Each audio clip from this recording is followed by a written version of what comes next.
જે સૌરાષ્ટ્રનું રજવાડું કહેવાય છે, જેનો ઐતિહાસિક વારસો અદ્ભુત છે, એ શહેર જ્યાં ભારતના અર્થતંત્રનો મહત્વપૂર્ણ યોગદાન આપે છે, એ શહેર એ નગર એટલે કે જામનગર.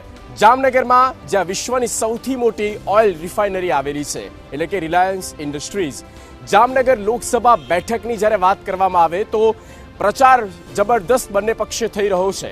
એક તરફ ત્રીજી ટર્મથી ભાજપના લોકસભાના ઉમેદવાર પૂનમબેન માડમ ઉતર્યા છે અને તેમને ટક્કર આપવા માટે, ફાઇટ આપવા માટે કોંગ્રેસે ઉતાર્યા છે જેપી મારવિયાને. ત્યારે બંને દિગ્ગજોની લડાઈમાં કયો પક્ષ જીતશે, કયો પક્ષ રહી જશે અને બંને ઉમેદવારોના શું છે મુદ્દાઓ, મતદારો શું કહી રહ્યા છે, ત્યારે જાણીશું ટીવી9ની વિશેષ રજૂઆતમાં કોની સત્તા.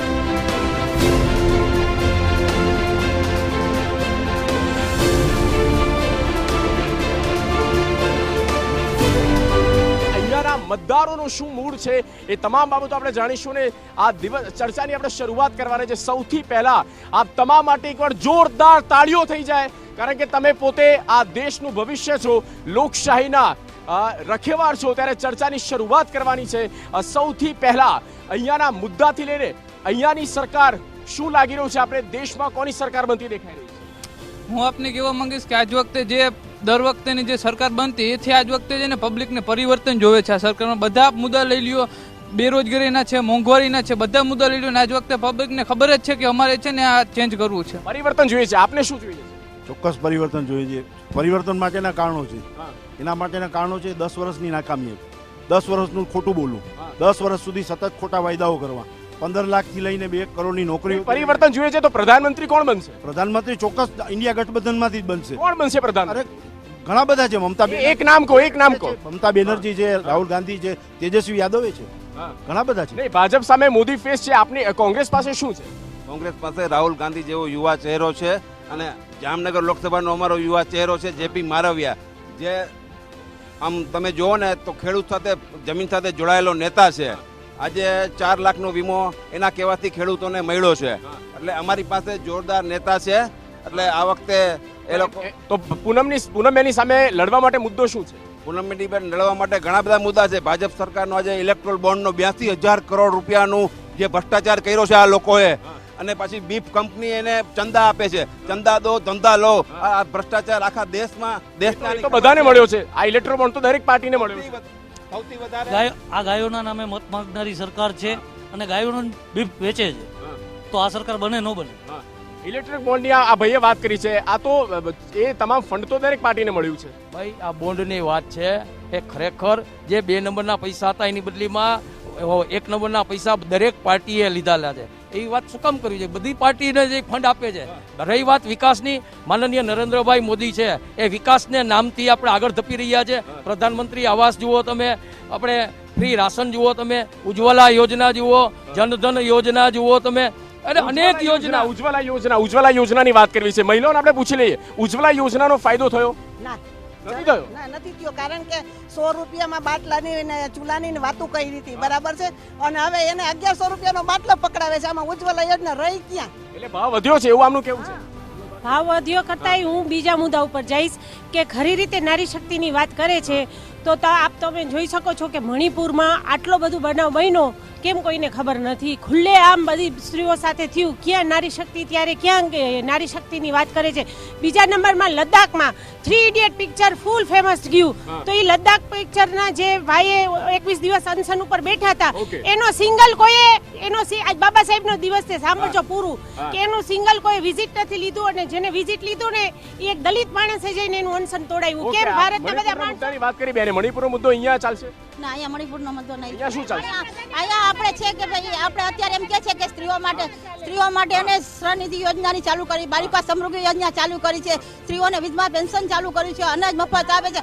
અત્યારે રાત્રે 2 વાગે કોઈ પણ જગ્યાએ સ્ત્રી હોય રોડ પર તો પણ એને પણ ગાડી લેવા માટે આવે છે. ઘણી બધી યોજનાઓ મોદી સાહેબે સ્ત્રીઓ માટે કરેલી છે. ભાવ વધ્યો છે. બેનું કેવું છે ઉજ્જવલા ગેસમાં? પહેલા તો મને એમ કહો કે મહિલાઓ અહીંયા સુરક્ષિત છે? છે જ ને. રાતના 2 વાગે જાઓ, હું ખુદ જોબ કરું છું, રાતના એકલી હું આવું છું, વાંધો જ નથી આવતો. કોઈ બીક નથી? કોઈ બીક નથી. આપ જોબ કરો છો? જોબ કરીએ છીએ અને પ્રાઇવેટ જોબ કરી છે, કોઈ ઇશ્યુ જ નથી. પણ જેમને મુદ્દા વાત થાય છે પ્રધાનમંત્રીની, તો પ્રધાનમંત્રી આ ના લે, કારણ કે એને મણિપુરનું કઈ દેખાડ્યું નથી, એને લદ્દાખનું કઈ દેખાડ્યું નથી, ને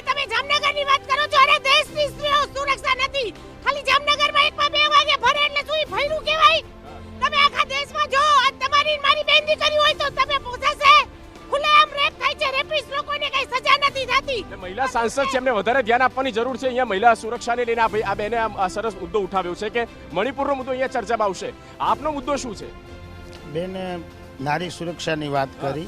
આ એ કોંગ્રેસ પાર્ટી છે જે 1987માં શાહબાનુ નામના બેનને માત્ર 64 રૂપિયાનું કમ્પન્સેશન મળેલું. એ કમ્પન્સેશનને ઓર્ડરને ફેરવી તોડવા માટે રાજીવ ગાંધીની સરકારે રિઝોલ્યુશન લાવી માત્ર 64 રૂપિયાનું મહિલાઓ માટે સરકારે કામ કર્યું છે, આવું આમનું કહેવું છે. આપ શું કહેશો? આપનો મુદ્દો શું છે? 100% મહિલાઓ માટે કામ કર્યું છે, મહિલાઓની સુરક્ષા માટે પણ કામ કર્યું. આજ જામનગરની અંદર રાત્રે બેને કીધું 2 વાગે બેન દીકરી જાતી હોય તો એનું કોઈ નામ નથી લેતો. એ ભાજપ સરકારની જ દેન છે. અહીંયા ઉદ્યોગો છે, આ છે સારામાં સારા ઉદ્યોગો ચાલે છે ને. બ્રાસ ઉદ્યોગ એક્સપોર્ટમાં આખા વિશ્વની અંદર જામનગર છે, ફર્સ્ટ નંબર છે. બ્રાસ ઉદ્યોગમાં દાદા, બ્રાસ ઉદ્યોગમાં રોજગારી મળી રહે છે અહીંયા વધારે? બીજી રોજગારી મળી રહી છે. એક્સપોર્ટમાં જામનગરથી વધારે કોઈ છે નહીં. વેપારી છો? નહીં, હું રિટાયર્ડ એમ્પ્લોય છું. અચ્છા, આપ શું કહેશો? વેપારીઓને જીએસટી નો મુદ્દો ક્યાં નડ્યો છે ખરી? કારણ કે બ્રાસ ઉદ્યોગમાં કહે છે કે ભાઈ તમે થોડું ધ્યાન આપો, જીએસટીમાં રાહત આપો તો રોજગારી વધે. હકીકત શું છે? હકીકતે એવા જે લોકો ભારતીય જનતા પાર્ટીથી વિરોધી છે એ લોકો સિવાય કોઈ જીએસટીની વિરોધ કરતો નથી. હું ચેમ્બર ઓફ કોમર્સનો કારોબારી સભ્ય છું, વેપારી આગેવાન છું. જીએસટી છે એ વેપારીઓને જીએસટીમાં રાહત આપવાની વાત છે. બ્રાસ ઉદ્યોગના જે વેપારીઓ છે તેઓ એવું કહી રહ્યા છે. એક યુવાન છો, નોકરી છે અહીંયા? હા, નોકરી છે. જામનગરની અંદર વિશ્વની મોટામાં મોટી રિલાયન્સ કંપની છે, જેમની અંદર ખૂબ મોટા ગુજરાત નહીં પરંતુ આખા ઇન્ડિયા લેવલેથી અલગ અલગ રાજ્યોમાંથી ઘણા બધા લોકો અહીંયા રોજગારી માટે આવે છે. પૂનમબેને કામ કર્યા છે અહીંયા? પૂનમબેને પૂરેપૂરું ધ્યાન આપ્યું છે. દરેક ગામડામાં વિકાસના જેટલા કામની જરૂરિયાત હોય પ્રજાની એ તમામ પૂર્ણ કર્યા છે. એ ઉપરાંત કોઈ પણ રજૂઆત કરવા આવે, બેન પૂરેપૂરી રજૂઆત સાંભળી એનો તત્કાલ નિકાલ આજ દિવસ સુધી કર્યો છે. અને આજ એના હિસાબે જ એને મતમાં ઉત્તરોત્તર વધારો થતો જાય છે. અને આ વખતે જંગી બહુમતથી જીતશે એમાં કોઈ શંકાને સ્થાન જ નથી.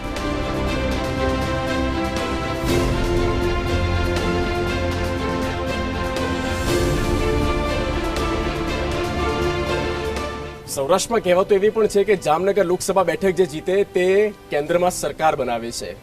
અને અહીંયા જામનગર લોકસભા બેઠકની વાત કરવામાં આવે તો 10 વર્ષથી સત્તામાં ભાજપ રહી છે અને પૂનમબેન માડમ છે. અને આ ભાજપનો કિલ્લો ધ્વસ્ત કરવાના ઈરાદા સાથે કોંગ્રેસ ગઠબંધનમાંથી જેપી મારવિયાને મેદાનમાં ઉતારવામાં આવ્યા છે. કોંગ્રેસના ઉમેદવાર તરીકે આપનું સ્વાગત છે. સૌથી પહેલો પ્રશ્ન અત્યારે થઈ રહ્યો છે, જ્યારે ગામે ગામ તમે પ્રચારમાં ઉતર્યા છો, લોકોનો આ મતદારોનો રિસ્પોન્સ કેવો છે અને તમારી તૈયારી કેવી છે? આજે સૌપ્રથમ તો હું આપનો ખૂબ ખૂબ આભાર માનું છું કે આજે આપ ચેનલ ATV9 અમારી સમક્ષ આવ્યા છો, એટલે ખૂબ ખૂબ આભાર માનું છું. આજે વાત કરો છો કે છેલ્લા 10 વર્ષ થયા ભારતીય જનતા પાર્ટીનું શાસન છે, ત્યારે આજે આ શાસનની અંદર માત્ર વિકાસની મોટી જાહેરાતોને વાતો કરે છે. વિકાસના નામે કોઈ પણ કામકાજ થયા નથી. આજે ગરીબી, બેકારી, મોંઘવારી અને ભ્રષ્ટાચારે એટલી હદે થઈ છે એની કોઈ સીમા નથી. ગરીબ અને મજૂર માણસો હેરાન પરેશાન થઈ ગયા છે. ખેડૂતોના પણ અનેક પ્રશ્નો છે. ખેડૂતોને આજે આ જીવન જીવવું બહુ મુશ્કેલ થઈ ગયું છે. ખેડૂતોને આજે આત્મહત્યા કરવી પડે પરિસ્થિતિનું નિર્માણ જો કર્યું તેના જવાબદાર ભારતીય જનતા પાર્ટી છે.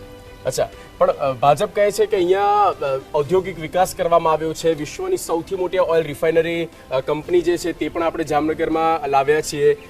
વંદે ભારત ટ્રેન છે અને બ્રાસ ઉદ્યોગની પણ તેઓ વાત કરી રહ્યા છે. તો રોજગારીનું સર્જન મોટા અહીંયા થઈ રહ્યું છે. ભાજપનું કેવું છે? ભાજપનું તો કહેવાનું તો ઘણી વાતો છે. મુંગેરીલાલના સપના જેવી વાતો બતાવે છે. આજે કંપનીઓ, આજે આપણને બધાને ખબર છે કે કેટલી બેરોજગારી છવાઈ ગઈ. કંપનીઓ ખેડૂતોને જમીન છીનવી લીધી છે ખેડૂતોની, અને મોટી જાહેરાતો ખોટી વાતો કરે છે. ખેડૂતોને હેરાન પરેશાન કરે છે. ગરીબ માણસોને પણ ખોટા અફવાઓમાં ફેલાવીને લોકોને આકર્ષે છે.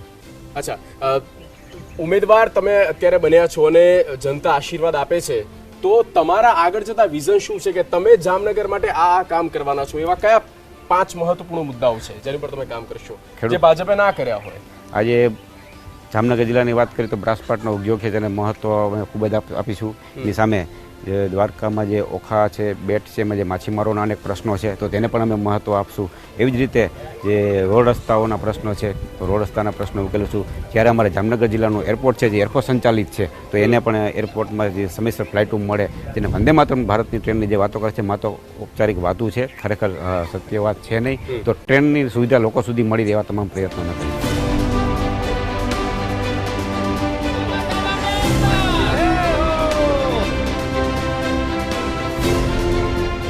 જામનગર લોકસભા બેઠક પરના ભાજપના ઉમેદવાર પૂનમબેન માડમ આપણી સાથે જોડાયેલા છે.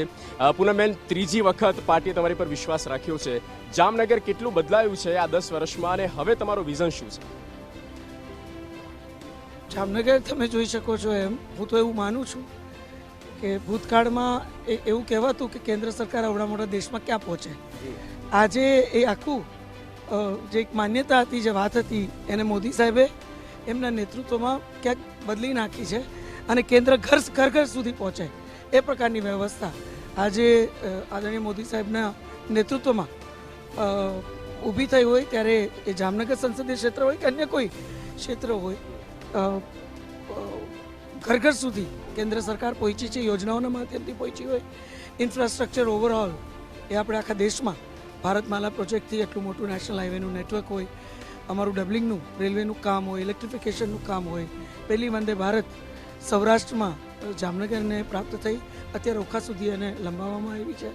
અનેક સુવિધાઓ અને જે સરકારની યોજના છે એ તો આપ જોવો જ છો. આયુષ્માન કાર્ડ હોય, કિસાન સન્માન નિધિ હોય, ઘર ઘર સુધી કેન્દ્ર સરકારે પહોંચાડવાનું કામ કર્યું છે. એ ડિટેલ્સમાં નથી જતી, પણ આજે કેન્દ્ર સરકાર ઘર ઘર સુધી પહોંચી છે અને એમાં જામનગર સંસદીય ક્ષેત્રે આવી જાય. નીતિ વિષયક નિર્ણયોમાં પણ અમારું જે બ્રાસ ક્લસ્ટર છે એને બૂસ્ટ મળે એના માટે પણ જે પ્રશ્નો હતા એને તો કેન્દ્ર સરકારે વાચા આપી જ છે, પણ એ સિવાય પણ ક્લસ્ટર બેઝડ ઘણા નિર્ણયો કરી અને અમને ઓવરઓલ રિલીફ મળે એ પ્રકારની પણ અનેક વ્યવસ્થા થઈ છે, જેનાથી અમારો બ્રાસ ઉદ્યોગ પણ ધમધમતું થયું છે. અંતિમ સવાલ હવે એ કે કોંગ્રેસ કહે છે કે ભાજપ 5 લાખ લીડની વાત કરે છે, પણ કે અમારા કે જેપીભાઈ કે મૂળ ગામડાનો માણસ છે અને કે 50%થી પણ વધારે મત કે આપણા ગામડાના છે, કે આ વખતે ભાજપને કે કાઠું પાડવાનું છે કે અમારે.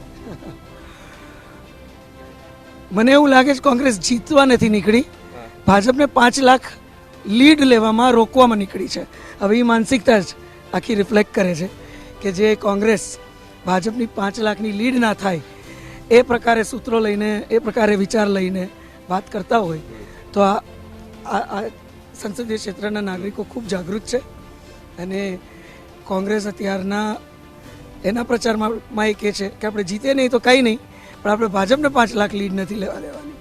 એટલે એ જ એમની આખી પરિસ્થિતિ ક્યાંક એ જ વાક્યમાં આખી બયાન થઈ જાય છે, એટલે એમાં વધુ વાત મારે નથી કરવી.